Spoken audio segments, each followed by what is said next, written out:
ನಮಸ್ಕಾರ ಸ್ನೇಹಿತರೆ, ಸುಜಾತ ಸ್ನೇಹಲೋಕಕ್ಕೆ ನಿಮಗೆ ಆತ್ಮೀಯ ಸ್ವಾಗತ.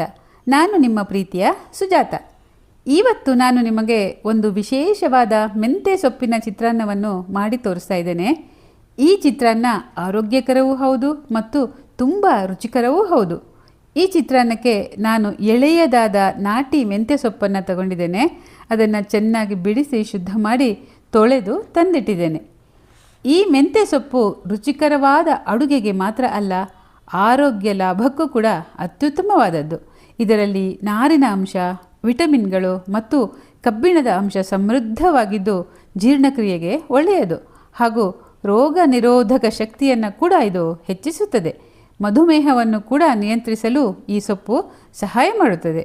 ಬನ್ನಿ ಹಾಗಾದರೆ ಈಗ ಮೆಂತ್ಯ ಸೊಪ್ಪಿನ ಚಿತ್ರಾನ್ನವನ್ನು ಹೇಗೆ ಮಾಡುವುದು ಅಂತ ತೋರಿಸ್ತಾ ಇದ್ದೇನೆ. ನಾನಿಲ್ಲಿ ಈ ಚಿತ್ರಾನ್ನಕ್ಕೆ 4 ಕಂತೆಯಷ್ಟು ಮೆಂತ್ಯ ಸೊಪ್ಪನ್ನು ತಗೊಂಡು ಹೆಚ್ಚಿಕೊಂಡಿದ್ದೇನೆ.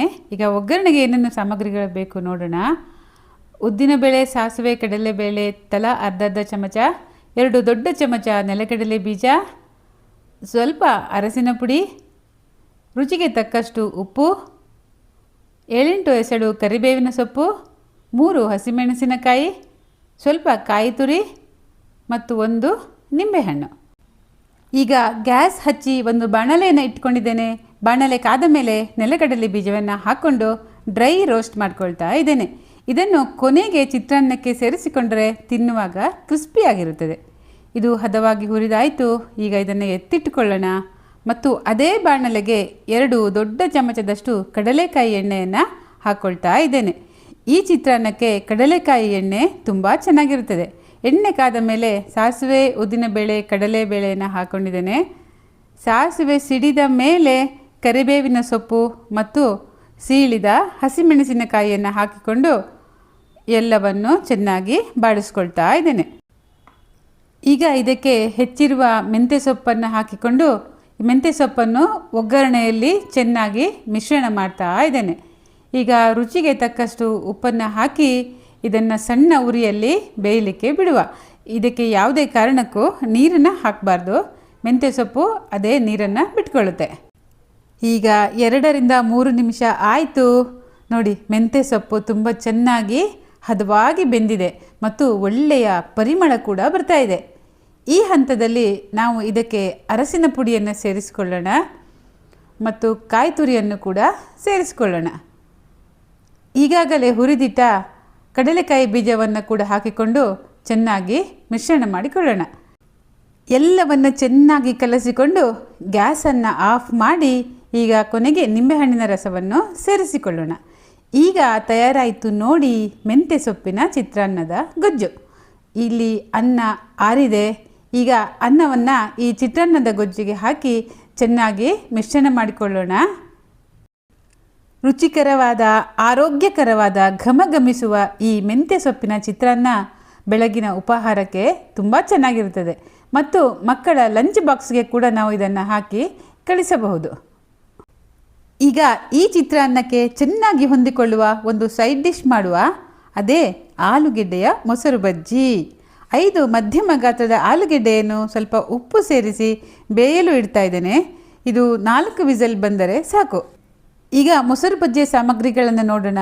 ಅರ್ಧ ಲೀಟರ್ ಗಟ್ಟಿ ಮೊಸರು, ಸ್ವಲ್ಪ ಇಂಗು, ಈ ಇಂಗನ್ನು ನೆನೆಲಿಕ್ಕೆ ಬಿಡ್ತಾ ಇದ್ದೇನೆ, ರುಚಿಗೆ ತಕ್ಕಷ್ಟು ಉಪ್ಪು, ಒಗ್ಗರಣೆಗೆ ಉದ್ದಿನಬೇಳೆ, ಸಾಸಿವೆ ಮತ್ತು ಒಣಮೆಣಸಿನಕಾಯಿ, ಸ್ವಲ್ಪ ಕರಿಬೇವಿನ ಸೊಪ್ಪು ಮತ್ತು ಹೆಚ್ಚಿಕೊಂಡಿರುವ ಹಸಿಮೆಣಸಿನಕಾಯಿ ಮತ್ತು ಕೊತ್ತಂಬರಿ ಸೊಪ್ಪು.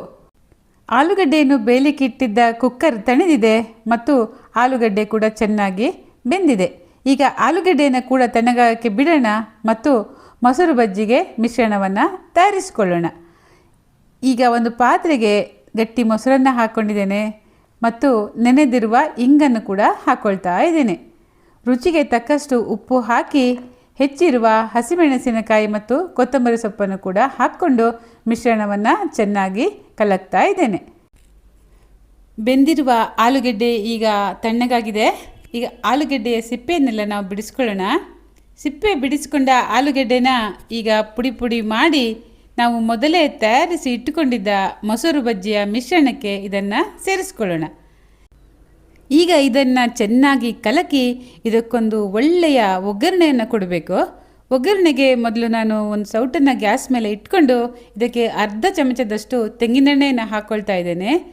ಎಣ್ಣೆ ಬಿಸಿಯಾದ ಮೇಲೆ ಸಾಸಿವೆ ಮತ್ತು ಉದ್ದಿನಬೇಳೆಯನ್ನು ಹಾಕ್ಕೊಂಡಿದ್ದೇನೆ ಮತ್ತು ಸಾಸಿವೆ ಸಿಡಿದ ಮೇಲೆ ಕರಿಬೇವಿನ ಸೊಪ್ಪು ಮತ್ತು ಒಣಮೆಣಸಿನಕಾಯಿಯನ್ನು ಹಾಕ್ಕೊಂಡಿದ್ದೇನೆ. ಈಗ ಈ ಒಗ್ಗರಣೆಯನ್ನು ಮೊಸರು ಬಜ್ಜಿಗೆ ಹಾಕೋಣ. ಈ ಆಲೂಗೆಡ್ಡೆ ಮೊಸರು ಬಜ್ಜಿಯ ರುಚಿಯಂತೂ ಅದ್ಭುತವಾಗಿರುತ್ತದೆ ಸ್ನೇಹಿತರೆ. ಬಿಸಿ ಬಿಸಿ ಅನ್ನದ ಜೊತೆ ವಾಂಗಿಬಾತ್ ಜೊತೆ ಕೂಡ ಇದು ಚೆನ್ನಾಗಿರ್ತದೆ. ಅದರಲ್ಲೂ ಈ ಮೆಂತೆ ಸೊಪ್ಪಿನ ಚಿತ್ರಾನ್ನದ ಜೊತೆ ಅಂತೂ ಇದು ಒಳ್ಳೆಯ ಜೋಡಿ. ಒಮ್ಮೆ ಈ ರೆಸಿಪಿಯನ್ನು ನೀವು ಪ್ರಯತ್ನಿಸಿ, ನಿಮಗೂ ಕೂಡ ಖಂಡಿತವಾಗಲೂ ಇದು ಇಷ್ಟವಾಗುತ್ತೆ. ನನ್ನ ಇವತ್ತಿನ ವಿಡಿಯೋ ನಿಮಗೆ ಹೇಗನ್ನಿಸ್ತು ದಯವಿಟ್ಟು ಕಾಮೆಂಟ್ ಮಾಡಿ ತಿಳಿಸಿ ಸ್ನೇಹಿತರೆ. ನಿಮ್ಮ ಕಾಮೆಂಟ್ಗಳನ್ನು ನಾನು ಓದ್ತೇನೆ ಮತ್ತು ಪ್ರತಿಕ್ರಿಯಿಸ್ತೇನೆ ಕೂಡ. ಇಷ್ಟ ಆಗಿದ್ದರೆ ಲೈಕ್ ಮಾಡಿ, ಶೇರ್ ಮಾಡಿ ಮತ್ತು ಬೆಲ್ ಬಟನ್ನ ಕ್ಲಿಕ್ ಮಾಡಿ. ನನ್ನ ಸುಜಾತ ಸ್ನೇಹಲೋಕ ಯೂಟ್ಯೂಬ್ ವಾಹಿನಿಯನ್ನು ನೀವು ಇದುವರೆಗೆ ಸಬ್ಸ್ಕ್ರೈಬ್ ಮಾಡಿಕೊಂಡಿಲ್ಲ ಅಂದರೆ ದಯವಿಟ್ಟು ಸಬ್ಸ್ಕ್ರೈಬ್ ಮಾಡ್ಕೊಳ್ಳಿ.